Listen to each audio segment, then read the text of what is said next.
ভারতে শেখ হাসিনার থাকার মেয়াদ বাড়ালো মোদী সরকার। ছাত্র জনতার গণ অভ্যুত্থানে ক্ষমতাচ্যুত হয়ে ভারতে অবস্থানরত বাংলাদেশের সাবেক প্রধানমন্ত্রী শেখ হাসিনা থাকার মেয়াদ আরও বাড়িয়েছে নয়াদিল্লি। ভারতের আইনি প্রক্রিয়ার মাধ্যমে এ মেয়াদ বৃদ্ধির বিষয়টি নিশ্চিত করেছে দেশটির একাধিক সংবাদ মাধ্যম। ভারতীয় সংবাদ মাধ্যম হিন্দুস্তান টাইমস জানিয়েছে, দিল্লির foreign regional registration office Sheikh হাসিনার ভারতে থাকার অনুমতি নবায়ন করেছে, যদিও এ বিষয়ে এফআরআরওর কোনো কর্মকর্তা বিস্তারিত তথ্য প্রকাশ করেননি। স্থানীয় সংবাদ মাধ্যমগুলো জানিয়েছে, শেখ হাসিনার আবেদনের প্রেক্ষিতেই এই সিদ্ধান্ত নেওয়া হয়েছে। ভারতের উদ্বাস্তু সংক্রান্ত কোনো নির্দিষ্ট আইন না থাকায় এফআরআরওর মাধ্যমে বিশেষ অনুমোদন দেওয়ার ব্যবস্থা করা হয়েছে।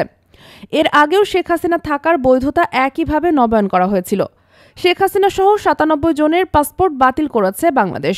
জুলাই-আগস্টের গণহত্যার অভিযোগে তাদের পাসপোর্ট বাতিলের ঘোষণা দেন প্রধান উপদেষ্টার উপপ্রেস সচিব আবুল কালাম আজাদ মজুমদার।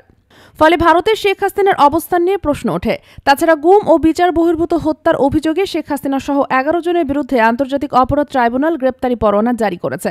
সোমবার চিফ প্রসিকিউটর মোহাম্মদ তাজুল ইসলামের আবেদনের প্রেক্ষিতে বিচারপতি মোহাম্মদ গোলাম মোর্তজা মজুমদারের নেতৃত্বাধীন প্যানেল এই আদেশ দেন।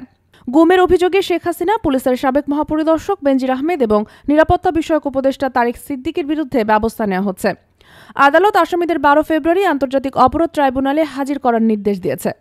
ইন্টারপোলের মাধ্যমে শেখ হাসিনাকে গ্রেপ্তার করে বাংলাদেশে ফিরিয়ে আনার পরিকল্পনাও চলছে। তবে এ পরিস্থিতির মধ্যেই ভারতের এফআরআরও শেখ হাসিনাকে থাকার অনুমতি নবায়নের সিদ্ধান্ত নিয়েছে, যা আন্তর্জাতিক কূটনৈতিক মহলে নতুন মাত্রা যোগ করেছে। দেশ জগৎ ডেস্ক নিউজ।